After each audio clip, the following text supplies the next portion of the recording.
Good morning, everyone, and welcome to another lesson about workplace planning. Just a bit about myself. I have 22 years of experience in the construction of capital work projects, and mainly I was a workplace planning champion in a large project in Kazakhstan. I have a good experience in developing on top of Forge and some web development experience as well. Well, the picture you see here was actually my ride to the train station in China after a very successful meeting.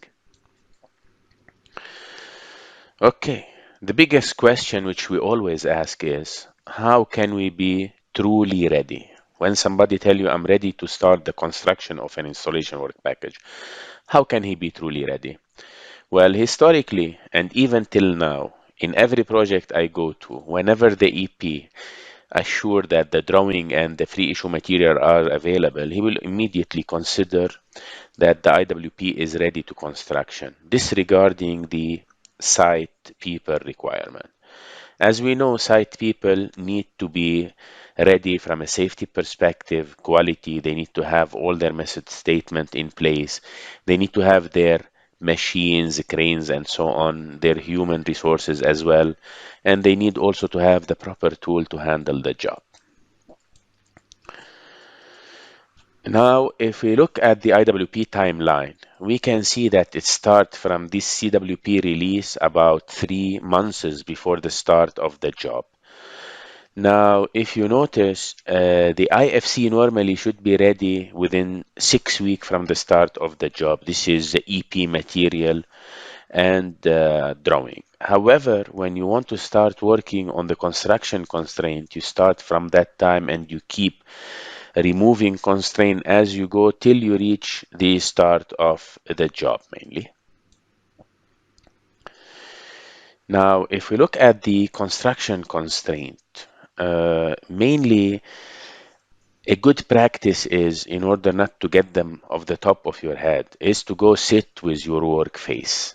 Sit with the supervision on site and ask them what are the problems they are facing so that you always mitigate them.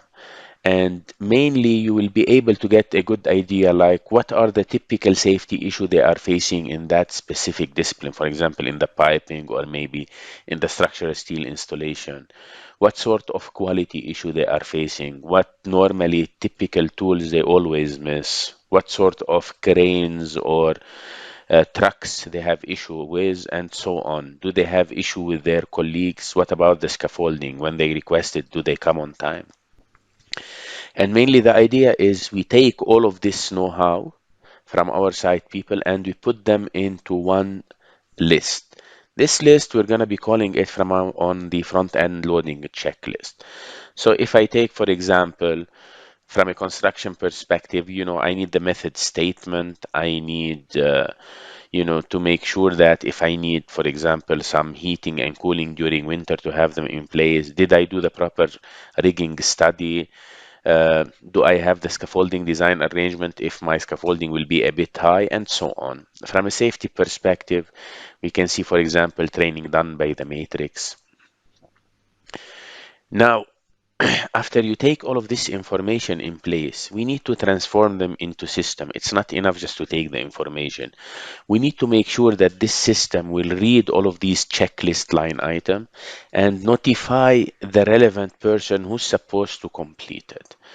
Now, some of the item might require more than 3 months to be done, so you cannot wait till 6 weeks ahead. For example, welding procedure specification for a piping, it need the PQR, it need the qualification of the welder. It takes time, and you need also the approval of the client. You might need to send it to the lab. It takes time, so you have to make sure it's ready ahead.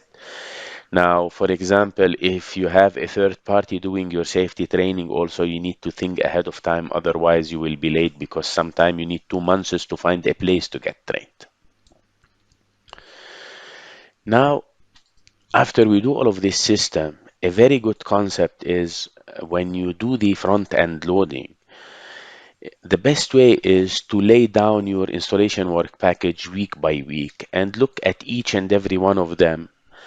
How is the readiness checklist of this IWB doing? So if, for example, this IWP, let's say it's a piping IWP, and the welding procedure specification is not yet even requested. So if this IWP is supposed to be done 3 months from today, rest assured you cannot do it. So it's better to reschedule it and try to mitigate those delays. If, for example, you have work that would require a firewatch training, for example, and you did not do at least for one of your team member firewatch training, it's better also to delay it.